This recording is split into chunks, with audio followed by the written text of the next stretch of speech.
Long ago, in the faraway land of Uz, there lived a man named Job. Job was a good man. He loved God. He refused to do wrong. He was honorable. And he was rich.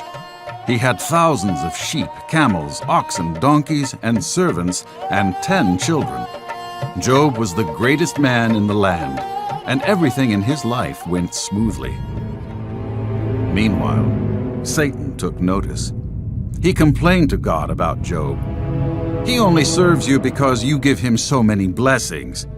If you take away Job's blessing, he'll curse you right to your face." God then told Satan to do with Job as he pleased, but on one condition: he could not harm Job.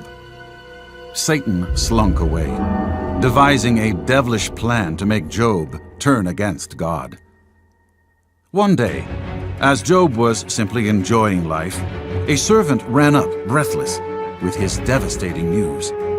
All the oxen and donkeys were stolen by an invading force, and the servants were killed. I barely escaped. Right as Job was hearing this horrible news, another servant ran up, shouting out, "A huge fire came and burned all the sheep and killed all the servants." Another servant was running to Job, sobbing in terror, "Job, the enemy came and stole all the camels and killed the servants." The servant had hardly finished when another servant came running to Job, screaming the most horrible news of all.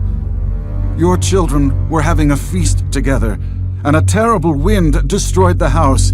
Your children are all dead."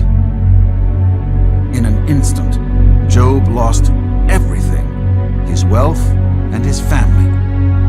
They were gone. The grief was painful. Job tore his clothes, shaved his head, and fell on the ground.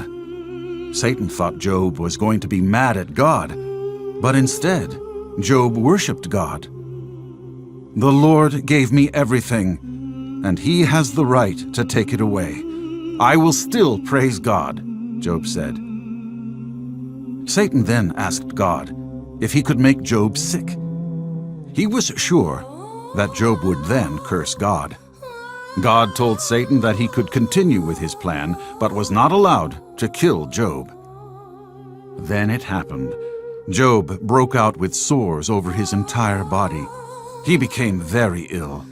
The pain and itching was so unbearable that he took broken pieces of pottery to scratch the sores. Job's wife was of no help at all. She came up to her husband and growled, "You're still trying to do good? Just curse God and die." Job did not sin. He continued to worship God. Even Job's friends started to turn against him. They thought that Job must have sinned for God to punish him like this. They were all trying to give him advice and tell him what to do. Instead of helping Job and praying for him, they criticized him. Through all this, Job still did not sin.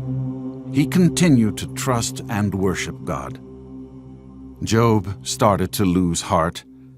He did not understand why God would allow these things to happen to him. So God spoke with Job and explained to him that as God, He created Job and everything in existence. As God, no one had the right to question Him or His decisions, even though it may not make sense. God was trying to show Job a valuable lesson. Job responded in the only way possible. He worshiped and he repented. Eventually, Job's suffering stopped. Satan's plan did not work. Job still loved God. God was so pleased with Job that He healed him and gave him back everything he lost. This time, He blessed Job with more children, wealth, and possession than he could ever imagine. Job even lived until he was 140 years of age. The end of Job's life was even better than his beginning.